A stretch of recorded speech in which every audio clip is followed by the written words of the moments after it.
Let's start tonight with Pete Byrne, who's an SDLP councillor. Thanks, Stephen. And you've said at the start that, you know, in the VT that Conor had said that everybody knows that Paul was involved in criminality in the area. I can categorically state, as a young person living in Crossmaglen at the time, who was 3 years older than Paul Quinn, that I knew that he wasn't involved in criminality and smuggling. And I think that's the hurtful thing for the family, that we're talking here about 13 years that Bríd and Stephen have fought to remove a slur on their son's name. And let's take a minute to see and feel what that slur actually does to the family. It blocks justice. Because in the community that I live in, people are then divided. People who support Bríd vocally, like myself and the late Geraldine Donnelly, she was a councillor before me and a very good friend of Bríd's, who went to the hospital with Bríd that night, and Dominic Bradley as well. And Geraldine will never forget seeing Paul Quinn on that night, and she's told me many times. But there are people that support in the family as well, but there's quiet support. And the only reason there is quiet support is because of this slur of criminality, and it divides people in the community. People aren't as willing to come forward, and that's the shameful thing. You know, what took Máiría 5 minutes the other night to say that Paul wasn't a criminal eased Bríd's and Stephen's hurt for one evening. 5 minutes for 13 years.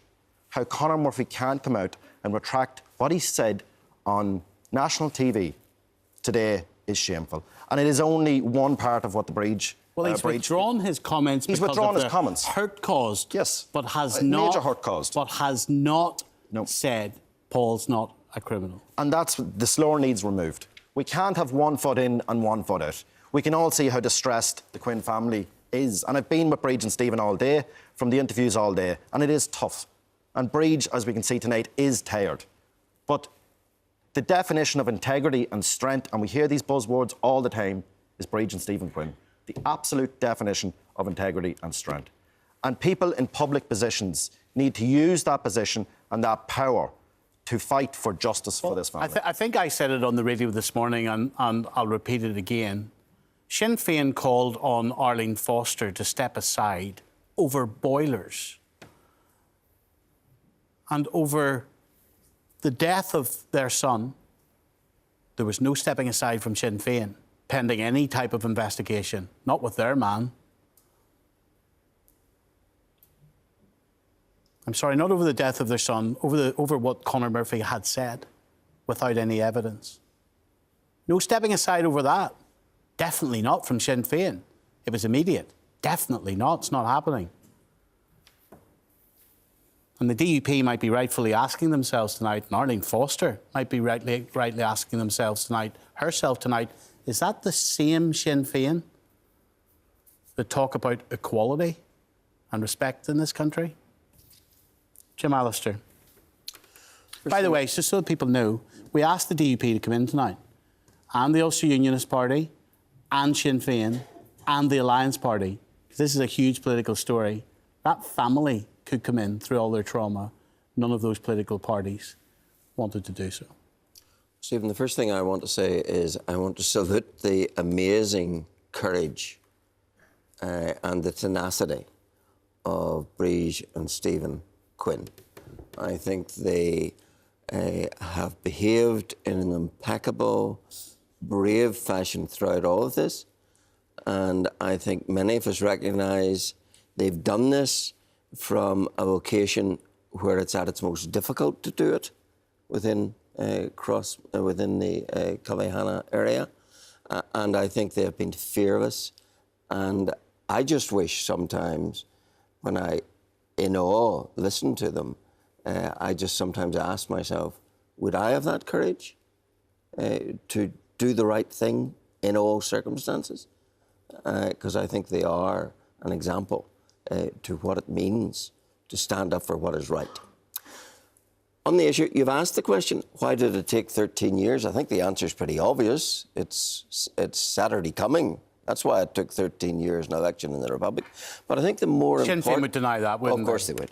But I think... And they may say, and some of their supporters may say, that the reason this is in the public domain is that their detractors are putting it into the public domain because there's an election. Well, I think people can draw their own conclusions. But I think the more important question, in a way, is why did he say it in the first place? There being no evidence for it. This was a young man with no criminal convictions whatsoever. Why did Conor Murphy and Gerry Adams choose to label him as a criminal and a smuggler? Well, I suggest they did that to take the heat off the IRA. Because at that moment in time... Well, we have no categorical evidence of that whatsoever. We do have this, Stephen. The police were saying it was members of the Provisional IRA who killed Paul Quinn. The IRA were under a lot of heat over that. Out comes Conor Murphy and distracts from that by saying this man was a criminal. Well, Conor Murphy may have believed it at the time. Mr. Adams may have believed what he said at the time, and you're making a huge leap. Well, I think I'm making a leap that is logical and that is compatible with how it has played out You're since. Speculating. Well, you're doing exactly what Conor Murphy should never have done. No, sorry, there's a pattern here. There's Paul Quinn, Sinn Féin gathered to take the heat off the IRA. There's Robert McCartney, Sinn Féin gathered to take the heat off the IRA. No, there's you can't say that. There's you Máiría cannot Cahill. say that. You cannot say that, Jim. Cahill, no, Sinn Féin gathered to take the heat off the IRA. I think, every time. Every time it is to protect the IRA. I think in respect to that family that this shouldn't be a shouting match tonight. And I would say to you that you cannot say that because we have no evidence of that, categorically no evidence of that whatsoever. We would distance ourselves from that comment. And what we are reporting tonight is that Conor Murphy, without any evidence, out of his own mouth, he had no evidence, decided to label someone and a I'm criminal. asking why. Well, and you can ask why, but you should not speculate. Máiría Cahill, that family has fought for 13 years, and Sinn Féin suddenly decide, well, Mary Lou and Michelle suddenly decide that Paul Quinn was not a criminal, and Conor Murphy, it's slightly more caveated. Yeah, I think the family have been treated despicably. I don't think there's any other word for it. We can all see the hurt on Bríd and Stephen Quinn's faces. I think that knowing that what they said, they knew they shouldn't have said. They knew the family had a problem with it from the get-go. I mean, I think the first issuance of Conor Murphy's original statement came within a month of Paul Quinn being battered to death. And for that, it's hard enough to lose a child. To lose a child in those circumstances, 100 times much tougher. To then have the added hurt, your hurt compounded by a political entity, a political party, a representative coming out and then casting that aspersion around your son who has just been murdered is inexplicable. I can't understand why Conor Murphy did it, and I think the only person who can explain why is Conor Murphy. I think we all probably have our own ideas around it. Here's the difficulty that I have with it, Stephen. Mary Lou McDonald on the 25th of October had Conor Murphy's comments put to her in a radio programme by the Michael Reid show, LMFM, in the South. So she knew there was an issue around this, and we all knew there was an issue around it. Anybody with a Google could have told you. Bríd and Stephen Quinn have been out every year on Paul Quinn's anniversary calling for this to be withdrawn. But let's just believe for a second that she didn't. It was put to her in October. She didn't do anything about it. She said that she would speak to Conor Murphy, and the Quinn family heard nothing after that. And that's part of the reason why I wrote an article on Sunday for the Sunday Independent around the Paul Quinn case, because Bríd Quinn had been posting on social media trying to get people, again, motivated around the issue of her son in order to try and specifically get this slur withdrawn from it. And I think she's perfectly entitled to do that. She's his mother. So Mary Lou knew. So she had all day Sunday. She'd from October, but she'd all day Sunday when the article printed. She then had all day Monday until the interview with Brian Dobson, where it was put to her to do something. She had all day Tuesday. And the only reason that Sinn Féin did anything about it was because Miriam O'Callaghan on RTE pulled up the quote, the actual quote of what Conor Murphy said. By that stage, they had no wriggle room, so they were found out. The actual quote was there, and it was read out in front of her. She had no option. Well, Mary Lou McDonald says she made a genuine mistake and that there was confusion. I think we'll let the viewers decide. Hey, Phil Kelly, has that family been treated properly by the biggest nationalist party in Northern Ireland? No, of course not, and it's bigger than that. And what I would like to say before I start is that There's been a media and political firestorm around this story in the last couple of days. And the one thing we should all be conscious of is whatever we say shouldn't add to the trauma, the hurt that this family are suffering and have suffered for the last 13 years. Now, what was said by Conor Murphy 13 years ago was crass and it was completely incorrect. Now, he wasn't alone in that assertion, because the then Taoiseach Bertie Ahern stood in the Dáil and made a similar assertion and then clarified it when the facts became clear very quickly. But that's the point. Exactly. Clarified it when the facts became... As soon as he realised he had no evidence, and as soon as he realised he had got it wrong, he apologised and retracted it. We now know Conor Murphy, from his own mouth, has said he'd never had any evidence. Absolutely. So why didn't he retract? Why did that family have to fight for over a decade? So why it took Conor Murphy 13 years is only... to come and do the right thing, and it hasn't gone far enough for the family, and I think that message is loud and clear tonight. And why it took him 13 years is only something that he can answer.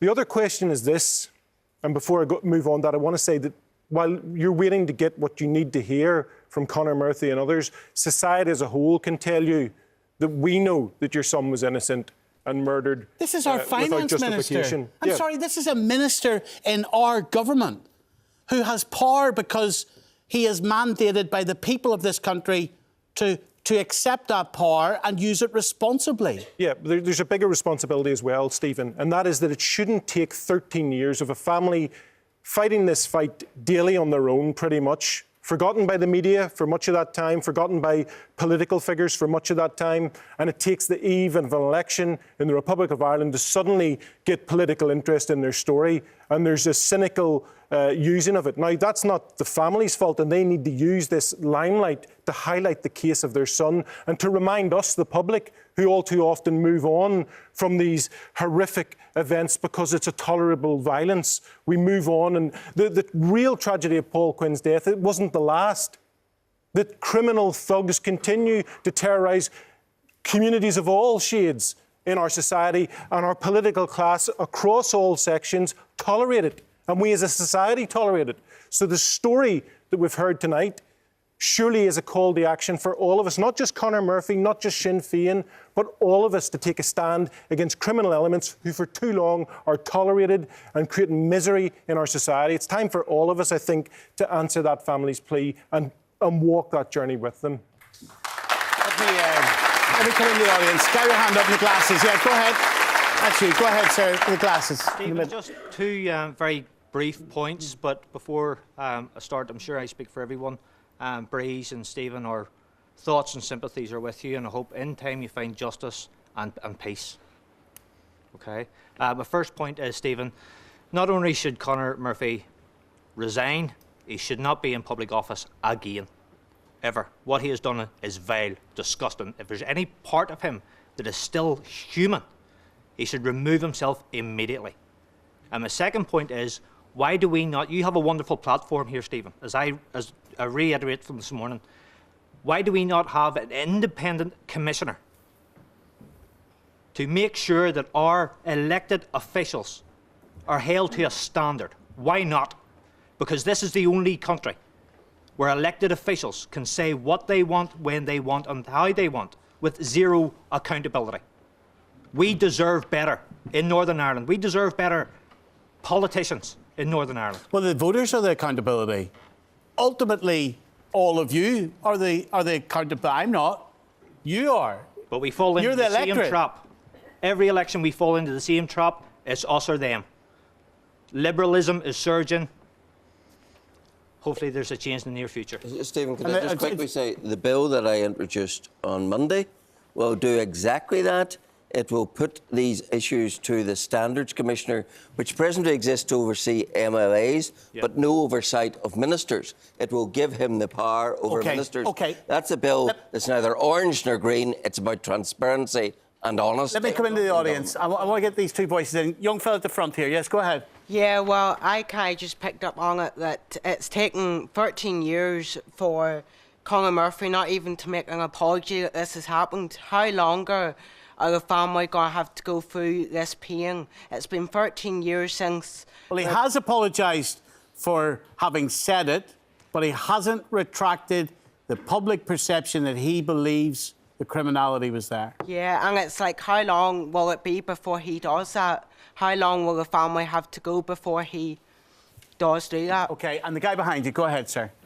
Stephen, Sinn Féin and Conor Murphy have been shouting for a number of years about truth and justice for victims. Well, how come Conor Murphy can't be bothered to give the truth to those poor folks sitting over there? He's a disgrace. If he shouts once more about truth and justice, Stormont should walk out and turn around and leave him in Stormont. Turn their back on him.